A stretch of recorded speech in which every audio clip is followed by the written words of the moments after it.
I just know you're going to love the guests that we have on in this episode, so don't go away.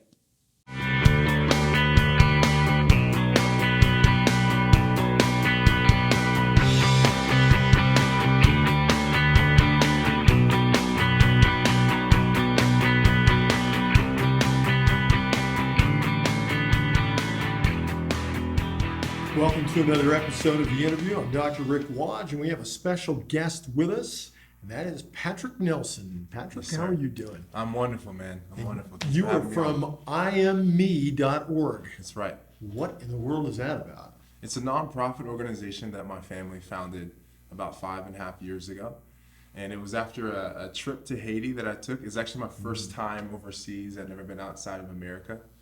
And so I started having dreams about orphans, and I'm a football player in college, and it's the last thing that we think about, is orphans, yeah. orphans. You might think about, what's happened locally and food pantries and whatnot, but I'm starting to have dreams about orphans, and I'm thinking, what is this about? And so I get a call from a friend of mine, and he's come on down to Haiti. I just had this, radical experience that changed my life, and so that's interesting timing, I'm thinking, because I just had these dreams. And so I come to Haiti and spend some time in an orphanage, and my heart just opens wide, and the Lord keeps giving me downloads and visions the whole time I'm there about how I can help. And so the rest is history. About 6 months later, I started a 501c3, and we've been doing work down there since 2013.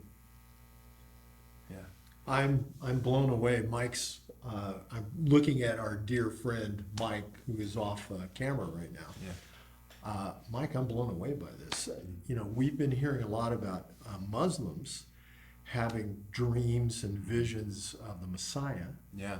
and that has rocked their world. It's rocking their culture, their politics.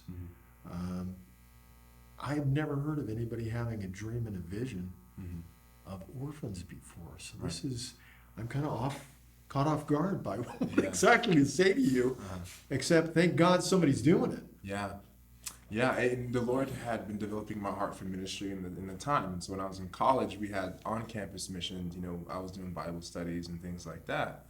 But it was always local, and ministry was never something I really felt called to as a vocation. And so these dreams kind of seemed like something that like a father would come to you and say, you are so gifted in this one area, and then a father kind of has a way to speak identity into you. And I felt like the Lord was doing that in my sleep, like He was speaking this into me. And as I received the identity of fathering orphans, there's where the vision of the orphan ministry came. And so I shifted out of thinking for myself and what can I do for myself to I am a father to a generation, and I'm a father to the fatherless. And when I got that revelation, that's where this ministry started. And Patrick, you're catching me, I've said it before, but you're catching me completely off guard. You are not the stature that I would have guessed for somebody working with orphans. I don't know why, but it just doesn't seem, Right. it just doesn't fit, which tells me only God. only God. Only God. I mean, come on. Yeah. You're a basketball player, football player. Yeah. Orphans. Right. Really. Only Him. Could you imagine yourself in a street ministry before? Yeah. I knew. I was even when I was in college, we were even doing some local missions. Okay. We were going to LA at times. Okay, some of the. East So where are you Texas. from?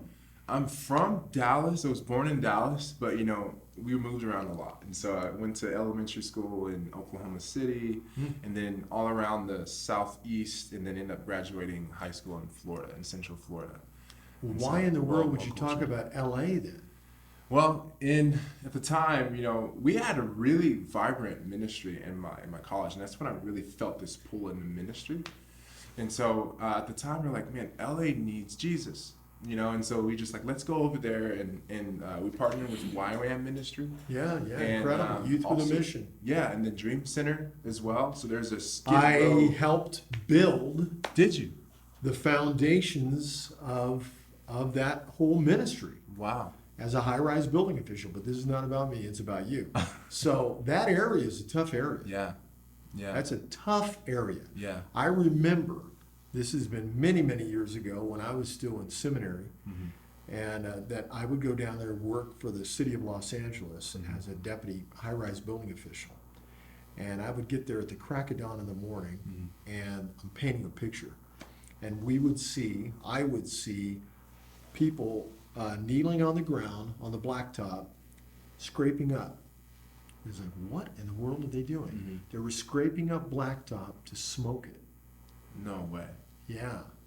Wow. And and there were at that time, this has been over 20 years, 30 years ago probably by now. At that time, there were small bonfires in the streets early in the morning. And I was thinking then, what in the world is going to happen to Los Angeles? So here you are now later ministering in that same area at times Right. to these folks that are, I mean, down and out is not even the word for it. No, it's just I would say the level of, disillusionment, because those people on Skid Row are just a few blocks from Sunshine, or the Strip, Hollywood Boulevard and the Strip, and all the luxury and the glamorous and things like that. And so they're Very seeing, close to Bel Air, very Yeah. close to these areas that are high end. Yes. $1,000 purses people carrying around. Yeah. And so they're seeing luxury at its finest, and they're just a few streets over. Right. And so when you're down on your luck, you think, okay, one step at a time. But the most glamorous, place in the whole entire world, I feel like, is right there. And this comparison thing of like, I will never make it, and it's daunting and it's oppressive, and it's the mentality of these people are just hopeless. And so I find that a lot in Haiti, and they feel so hopeless, and so it's hard to take that step forward because it's like they compare themselves to America and the Western world and things like that. And they're thinking we're so far behind. And they are. The culture is about 50 to 75 years behind the times, in economics and education and, farming, trade, all of those things. And the cars they drive are like, super old school. So, they think we're not going to catch up, so why should we try? And it seems to be very hopeless. And so, but as we know, when Jesus steps in, as he did with me, and just breathes that hope and that identity, which is what we're really about, and it shakes hopelessness, and it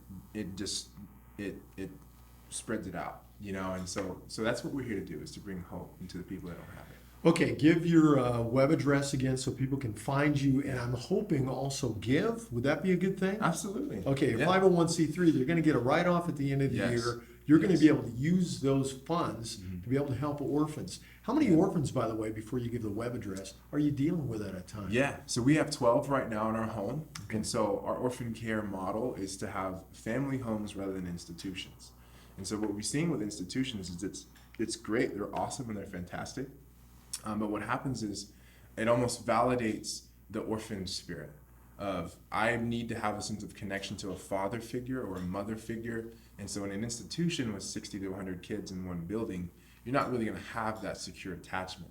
And so for us, we want to develop family homes where a kid can connect to a mother and a father of sorts. Where did you learn this stuff? Well, there's people doing it all over. It's more widespread now. There's Watoto in Africa, there's Hands and Feet as doing this in Haiti. And so it's a new model, and it's taking it a little step further. And orphan care has always been phenomenal, and I really honor the hearts of people who've done that.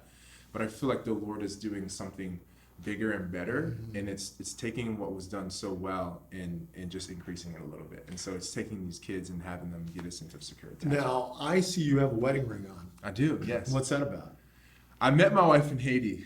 Yeah. Wow, Yeah. really? She interestingly had a series of dreams as well. And, and so she started dreaming, and she had been to Thailand, and she had been to places all over Asia on mission work, and she was really doing sex trafficking work. She wasn't involved in sex trafficking. No, she was. She was in helping ministry. those come out of Right. sex trafficking. Okay, well, Yeah. make sure we clarify that. Right. Yeah. Okay. So she's from Baton Rouge, Louisiana. Okay. And she's a pastor's kid, and so she got the call of missions. And so interestingly enough, she had background in doing sex trafficking rescue missions. And then when she moves to Haiti and she's working with us as our first missionary, we 6 months later start rescuing kids from trafficking. And those are the kids that are in our house now, are kids who were trafficked. And it looks different in Haiti. They're not. What's the ages? When we brought him in, our youngest was 6 months, and then the oldest that we brought in at the time was 9. So, but now we have our youngest is 5, and our oldest is 13. You are blowing my mind with this age group that also has been subject to sex trafficking. Mm-hmm. Yeah. Where is the humanity in the heart of people Mm-hmm.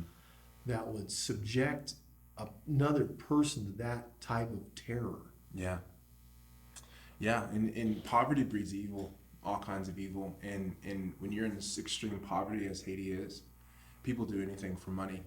You know, and not all of our kids were sex trafficked, but some of them were brought into an institution, you know, that was garnering money from places like Cuba, Canada, America, and instead of providing the care that the kids really needed, people pocket that money, they exploit the kids, sell them into servitude, not always sex trafficking, but sell them into servitude. And so they get this money, it's supposed to be for food, it's supposed to be for education, but they keep the kids basically at survival. And so the more Americans come, Cubans come that sees the kids, oh, we gotta help, we gotta get involved, we gotta give money. And so the heartbreaking thing is a lot of times people come with the heart to help and serve, but they're not seeing the exploitation. And so they give a lot of their money, but not in the right hands, and it's hard to know. It's hard to really know. The heart is right, but not having the time to do the research. Right. I ran into the same issues in Honduras. 2 different years I went there. We had all the best intentions the first year, and the monies that were given, the gifts that were given, never ended up going to help these orphans. The next year, we were much more educated on the issue and avoided the so-called Christian ministries that actually weren't Christian at all. They were taking the monies for themselves, and it was a tragedy for the people in the area. And there was a large church organization that was not allowing third party missions to be able to come in and be effective at all. It was a territorial thing. Yeah. Are you running into any of that in Haiti? You know, we're not right now. We've heard horror stories of people who have, you know, and so we're more of a small organization still developing. We have 12 kids, you know, we have a business of leather goods, and we've, you know, trained up women to basically marbleize leather, and they've made, you know, wallets. Yes. And clutches, purses, handbags, things of that sort. And so we sell those things in the States, and that provides income for these moms. Now, if they go to IMME.org, can they find a store or something to help? Yeah, so the store is a separate business that we've helped to establish. And so the website for that is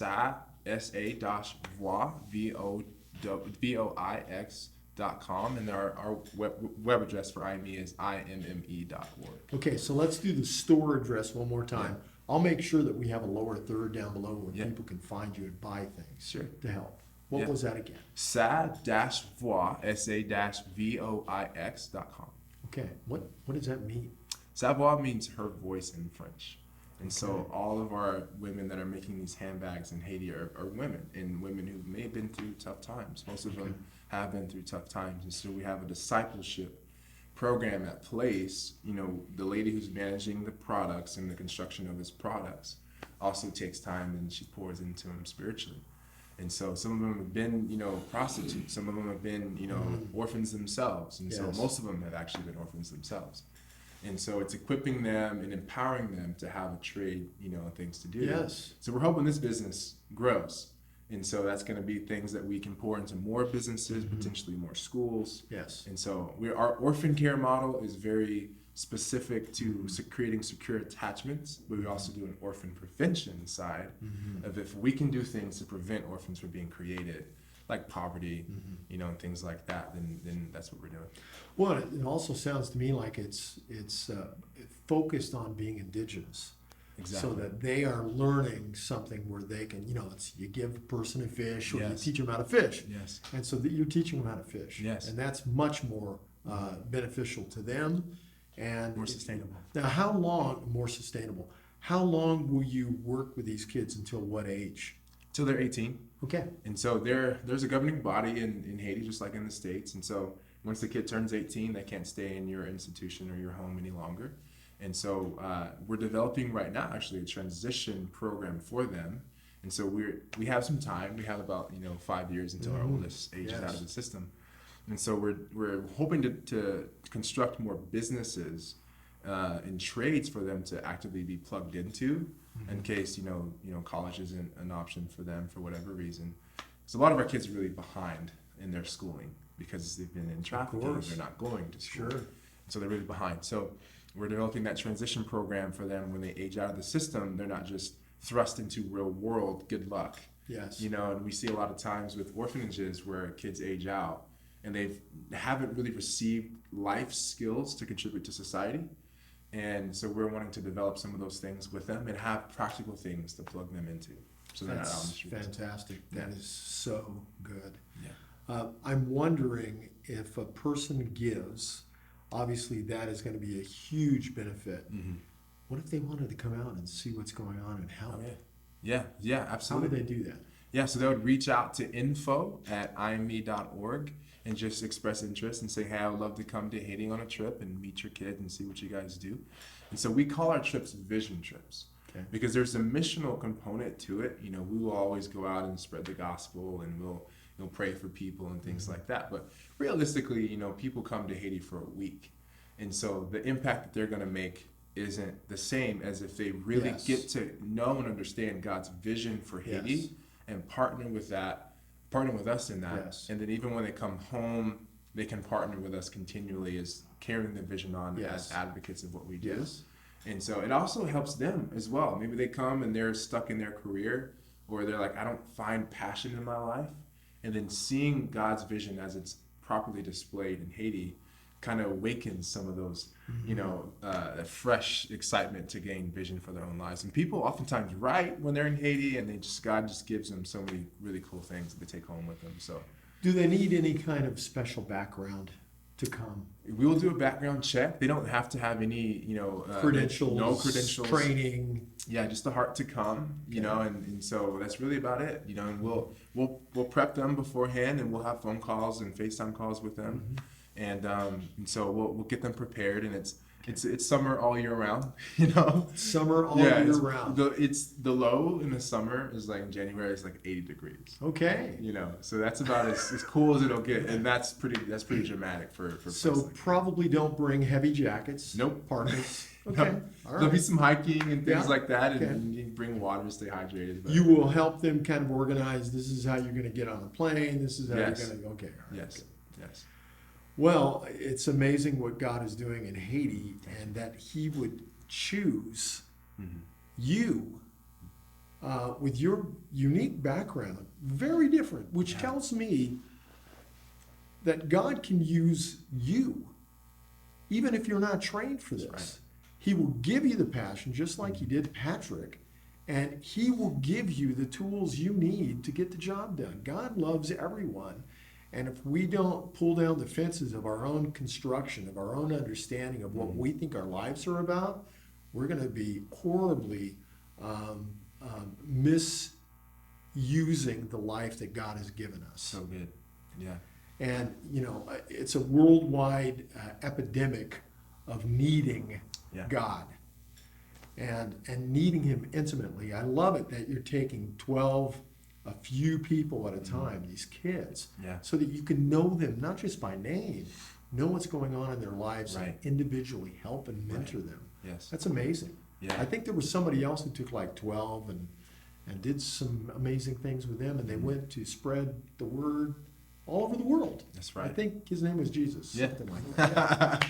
I think so, yeah. Yeah, I definitely recall that name. Yeah, I recall that too. So He has impacted the whole world. You're impacting Haiti That's right. because of Him. That's exactly right. And He called you to do this with a dream. Yes, You believe in dreams and visions. I do. Yeah, and I honestly, I wasn't opposed to them beforehand, but I wasn't operating in them, and I wasn't praying for somebody to have them or anything Right. like that. Right. But when I experienced it, and I knew that it was the voice of God, because God speaks to us in our language. Yes. And I don't speak Dutch, and so He's not going to speak to me Dutch. He's going to speak to me Right. Patrick. And so Right. my dream was such a way where I could fully know that this is God speaking and Yes. this is Him speaking to me. Yes. And then they kept Yes. happening, and I had a few of them, and they were Right. in concession, and they compounded on each other, and so I knew that He was speaking to me, and I couldn't. Yes.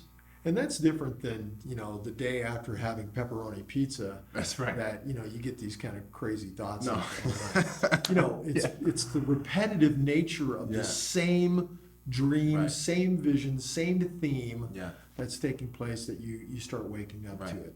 Yeah, and there's and- revelation in those dreams, and there's Right. peace in those dreams, Mhm. and there's like things just kind of seem to fit together. How and about come urgency? together. Was there urgency Yeah. as well? Yeah, I would think. Even to the point to where when I woke up from some of these dreams, God would say, "Celebrate in the natural right now, as if you already have these things."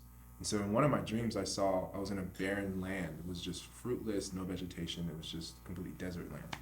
And so there was these kids that are bused to me, a bus full of kids, and they're all different kinds of races. And so they get out of this bus, and then all of a sudden, the place I was in was transformed into springs of life, and there was vegetation, and there's a river in the middle of us, and there's this feast, and we're all eating, and we're celebrating, and there's a banner with this huge building that says, "Welcome to the Kingdom." And I wake up, and I'm like, that was profound, and God said, "Celebrate right now," as if that's already happening.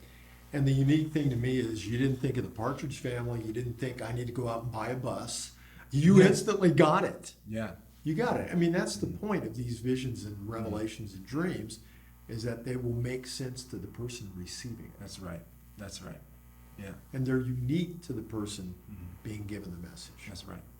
Yeah. Because it may be a very different message in a different form for Yeah. someone else, which tells me once again is that we really need to stay in the Word and stay That's in right. prayer and stay focused on God. What do you want for my life? Just like what God did with Patrick Right. and is doing with you. Mhm. You ever see this changing? Of course, you don't know what God's going to do. But Yeah. I definitely see it growing. I definitely see it expanding. I see it expanding even to more ministry here in the States, because our heart, and we know that the orphan spirit is real, and it's not just the practical orphans or the social orphans or the ones who've been abandoned physically by their parents. The spirit of the orphan spirit is real, and then without Jesus and the Holy Spirit adopting us into His family, we're all orphans. And so that surfaces itself in business, in relationships. It does. I'm rejected, I'm not seen, I'm not known. And so we feel like we can take this ministry of orphan care, orphan prevention, and what we're learning and how God's developing us, and take it wherever we go. Patrick, it's unique, the timing on the topic Mhm. for us here at ITVN. I just came through a men's group that was kind of a hand-selected group of men. And I don't know why they selected me, but I became a part of this group. And it was primarily about the orphan spirit. Wow. But guess what? About churches having the orphan spirit. Wow. Yeah. And having been a pastor for most of my life, I can tell you, wow, Mhm. is that what's going on with Yes. so many churches? The idea that good enough is good enough. Mm. Oh, it's good enough. God Mhm. understands. You know what? It's not good enough. That's right. He's the King of glory. He's the King of kings. We've Come got to on. give him our best. Yeah. I mean, we don't give him just kind of. Mhm. How many? I can't tell you how many times, because we're doing Jewish studies, people will come up and say, "Yeah, but is that really important? As long as a person has salvation." Wait a minute. Are Yeah. you saying that all you want to do is the least amount for the King of Kings? Mm-mm. Just the least. How can I get in? It's all Yeah. about just how can I get in? Yeah. It's much more than how can I get in. How can I show in Right. God's love language that I love Him with all that I am, and That's I really thank good. Him that He gave His only Son for That's really me, good. that I could live with Him in glory, Mm. that I could be a part, grafted in with His people. Mm. What else can I do? That needs to be the question. Mm. It's the question in your ministry. It's the question in our ministry here at ITVN. It's the question in your church. Yeah. What more should I be doing? God, show me what else I can do. That's right. I mean, I'm sorry, I'm ready to take an offering right now. But, I mean, what else can we That's do? that. I mean, that's going to change the world. Yeah. It's not, I'm sitting in my pew, I'm comfortable, I'm giving my $20 a week. Yes. And it's good enough, God understands, because my favorite TV show is coming on tonight. Uh-huh. Wow. And we're going to face Him, and He's going to say, well done? Probably not. Mm-hmm. Thank you that you didn't do that. Yeah. Who cares what's on TV? That's right. I mean, we've got a whole world to minister to. Yeah. And I am so honored to have you on the set. Thank you. I am. I wanted to be here. Just keep listening, keep doing it. Thank you. I'm not your bigger brother, but I'm your older brother. That's right. That's right. Yeah. And just keep doing what he's doing. Thank you. Yeah. Thank you. Yeah. And so let's hear the website again so people can get involved and back you up on Yeah, this. so the website is IME.org. That's IMME.org. And so you can find about us, why we chose Haiti and, kind of what we do and info about vision trips and how to donate and what happens with your donations. We describe what the orphan cycle is because our mission is to end the orphan cycle, by spreading the gospel of Jesus and creating family structures in the culture of family. And so in a place like Haiti, where there's a lot of slavery and the people revolted to gain their freedom. And so they were colonized by the French, but when they revolted and gained their freedom, the French left. So all the infrastructure that was in Haiti was gone, and now these slaves are now free, and they don't have any understanding of how to build infrastructure. And so, yeah, we are really into empowerment, and so building that infrastructure, and you guys can find out more about what we do and why we do it. We have a lot of folks that come on the show, the interview, and they're good folks, and they're doing great work, and we're honored as a network to push their ministry, at least make you aware of what else is going on and what you might get involved with. I'm just going to ask you now. I'm not really a TV evangelist. I'm just a straightforward guy. I'm going to ask you, just pray and say, God, is this the ministry that you want me to get behind? And, if you're not hearing no, then why not get involved until you do? Or until you hear a yes. Get involved, put your money where Christianity's mouth is. We say we care about the widows. We say we care about the poor, the orphans. This is a great opportunity. And that wasn't meant to be a guilt trip on you at all. It's just, when I hear this kind of need, I know that at Israel TV Network, we're going to push this show. We're going to do what we can on our end. And I'm asking you, if God is touching your heart, do what you can on your end. And you know my heart behind this too. So, thank you, Patrick. Yeah, I it's an honor. appreciate you. It's an honor for us. And I look forward to seeing what God is going to do in our relationship between us and you. Amen. I want to hear updates through Mike, through you, and we'll have your email address and how to contact you. Yeah. And let's just give your address one more time of how they can contact you through the website. Yeah, so it's ime.org, or you can send an email to info@ime.org as well. Thank you. It's a Thank real you. honor and a pleasure. God bless you guys. I pray that God fills your life to the fullest so that we can change the world together. And I'm praying that God uses you in a way that you never thought, just like Patrick, that he could use you in. And he will. And he'll use you uniquely, specific to you. We'll see you next time. Shalom, shalom.